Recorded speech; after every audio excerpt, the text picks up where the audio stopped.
Happy to have Nate Russell back on the show now, who's got another big fight, this time at NEF 52 for the vacant flyweight title on May the 13th when he takes on Caleb Austin. Nate, how you doing?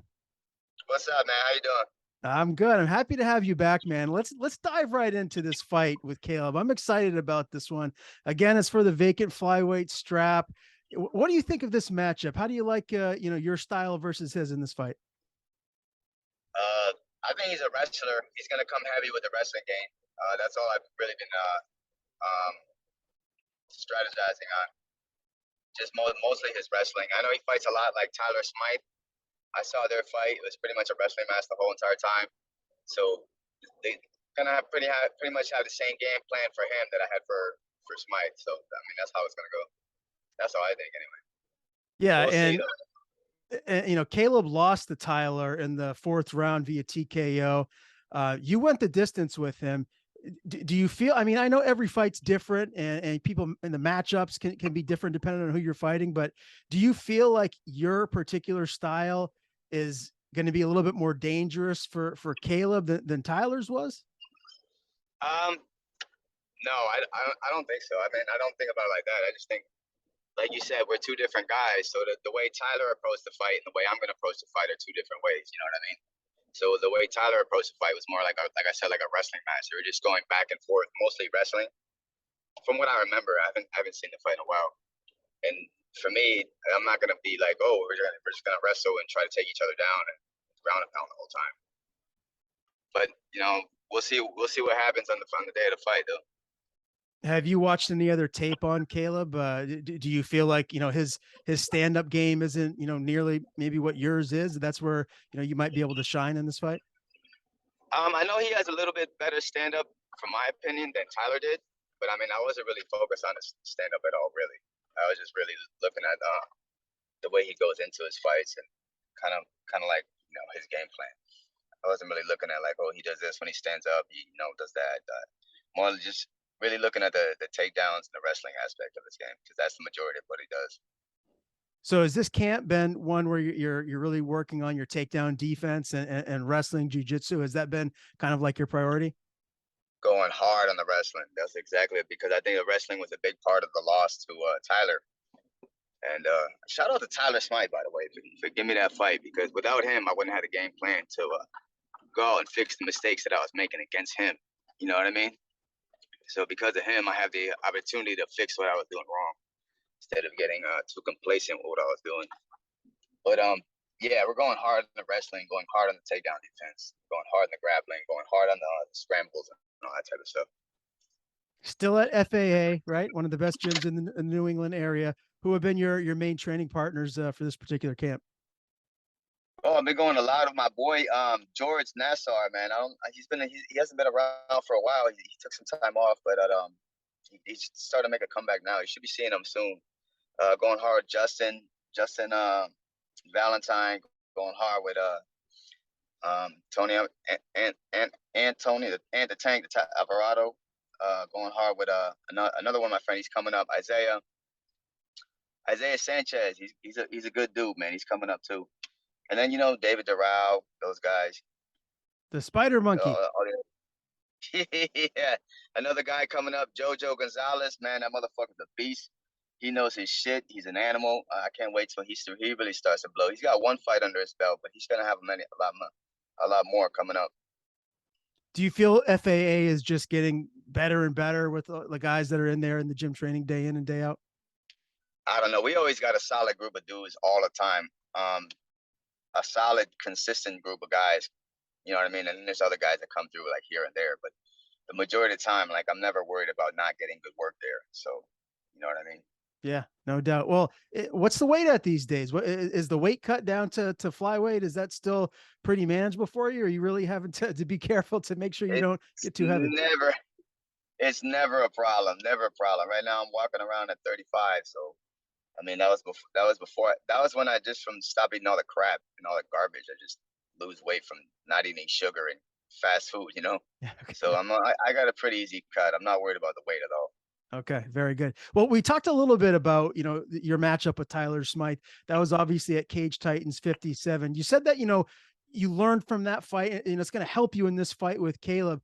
When you look back on that fight now, what are the mistakes that you made? How have you grown from that fight and the mistakes that you feel like you made in that one?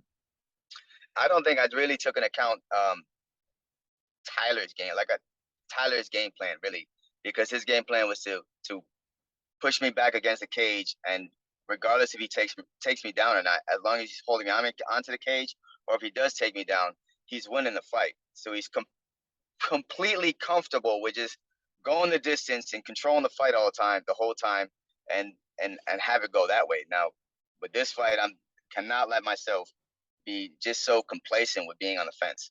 You know what I mean? And as soon as I get on the fence, I got to get off the fence. I think that was the biggest mistake by Okay. Yeah. far.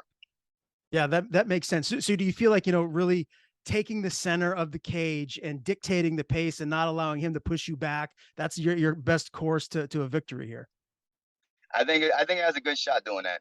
I mean I don't want to say the best course to victory. Like man, it sounds like it's more guaranteed by when when I hear you say it. I don't like to say anything's guaranteed with the fight world. You know what I mean? But I mean that's a good game plan that we're gonna be looking forward to.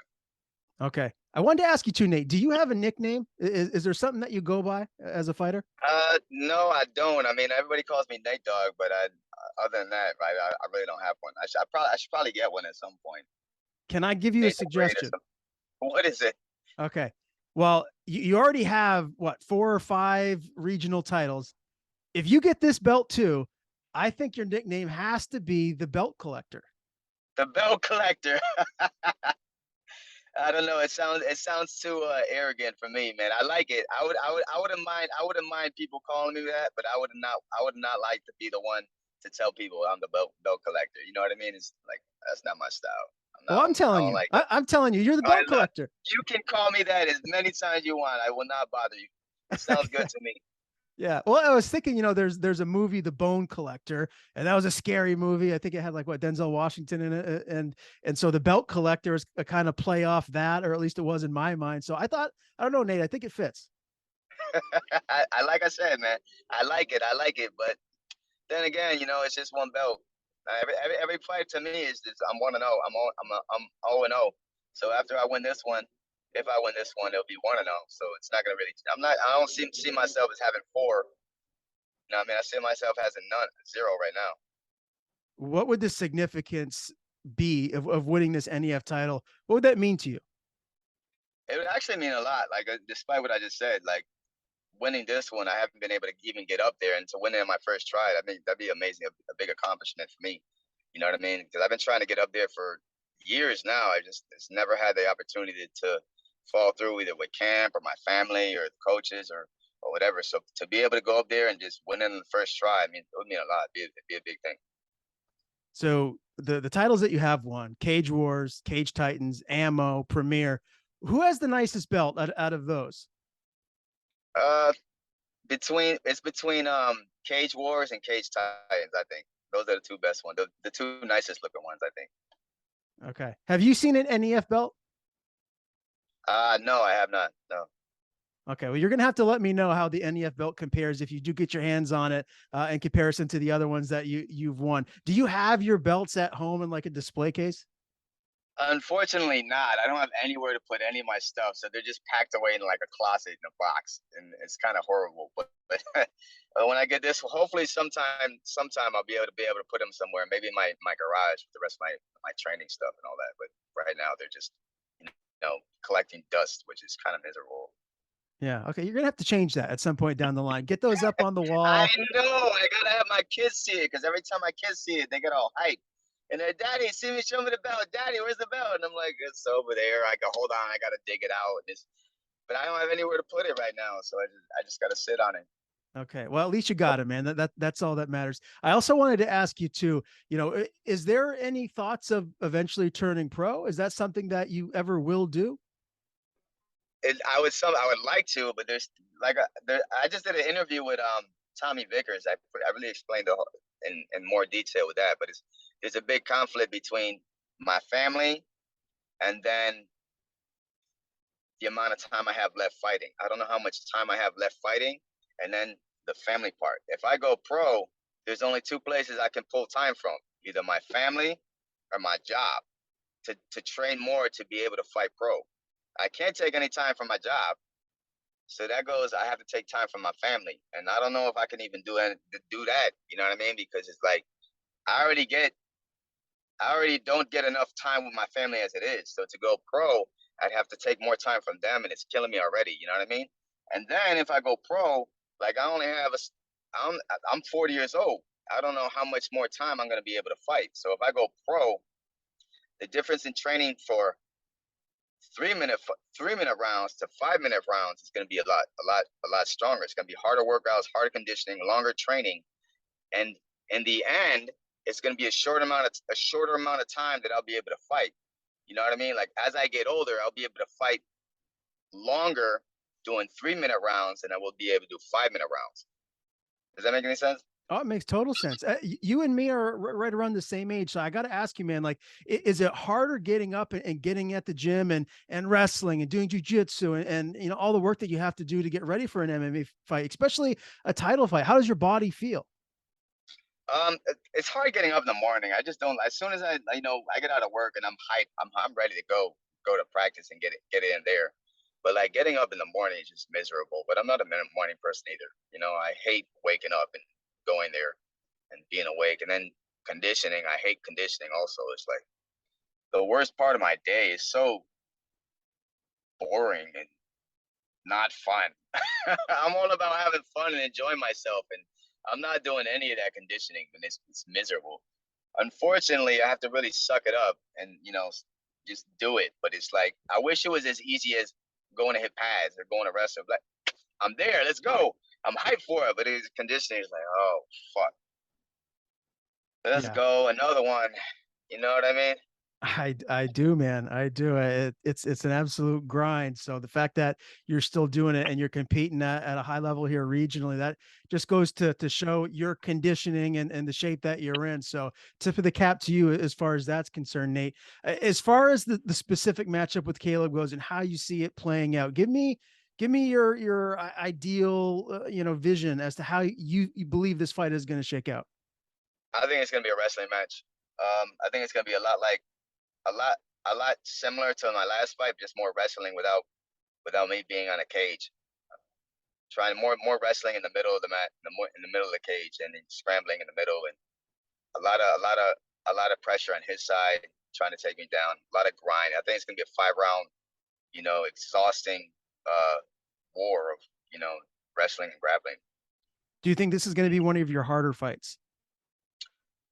I don't think it's. I mean, no, I don't think it's gonna be anything nearly as hard as when I fought what's his name? Alex De La Cruz. That dude is insane.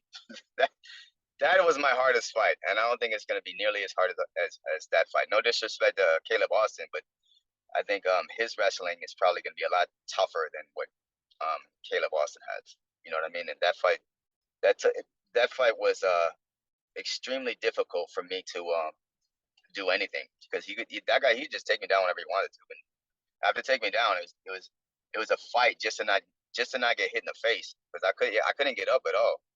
So just to survive each round was extremely difficult. You know what I mean? I don't think, no disrespect to Caleb or anything, but I don't think he's gonna be that good of a wrestler. If he does get you down, do you feel confident you'll be able to get back up to your feet? Um, I get up back to my feet with the guys that I'm training with now, but I mean at the end of the day, I don't think it'd be as hard if I don't get up to my feet. I don't think it'd be as exhausting as it was against De La Cruz. You know what I mean? Like I don't think it's gonna be that hard to survive a round if I do get taken down. So I mean, we'll see how it goes though. Official prediction, Nate. How do you see yourself getting your hand raised here? Do you finish him or is this going the distance? You win a UD? It's going. If I win, it's gonna be a UD. It's gonna be a decision. Like I said, man, I think it's hard to get a finish off those wrestling matches. I don't think it's which I think it's gonna go. You know what I mean? So I don't think it's gonna be a knockout. I don't think it's gonna be a submission. I mean, he's a pretty good wrestler too. I don't think I know if I'm gonna be able to catch him in anything. So if I win, it's gonna be a UD. In my opinion. All right, man. I can't wait to see you up here in Portland, Maine for New England fights again. May the I'm hyped, 13th. dog. Yeah, I'm hyped. Yeah. 2 weeks, dog. 2 weeks. It's going down. 2 weeks, May the 13th. Again, NEF 52, Portland, Maine, the Aura nightclub, vacant flyweight title on the line. Nate Russell, Caleb Austin. Great talking to you again, buddy. Before we do sign off, I want to give you the floor. Tell people where they can follow you on social media. If you have anyone to thank, any sponsors to plug, the floor is yours. I don't even know my social media names. My Nate Russell on Facebook. It's a blank picture, just a white picture. My Instagram is NEIGHT125. And yeah, shout out to my girlfriend Sophia. She fucking holds down everything, takes care of the kids. Shout out to her mom taking care of the kids. Shout out to my sister-in-law taking care of the kids. And every time I need something to do with the family, they hold it down so that can allow me to go fight and do what I need to do and pursue this basically a hobby I have because I'm not making any money off. You know what I mean? So they take a real I gotta thank them a lot for really doing all that. And shout out to my coaches, Jeremy Libashevsky, Scott Labrie. You guys really hold it down. Without you guys, I wouldn't be going anywhere, man. Shout out to you guys for real. Shout out to George. Shout out to Isaiah. Shout out to Justin. Shout out to Tony. You guys really pushed me in practice. Really get me going. Really give me a good look. I couldn't be going into the fight without you guys either. So shout out to Dave too. Dave, JoJo, Kevin, Chad, Maddie, everybody. Shout out to everybody. Sorry if I missed you. Tim just had a baby. Shout out to Tim. He's got a kid now. Welcome to the club.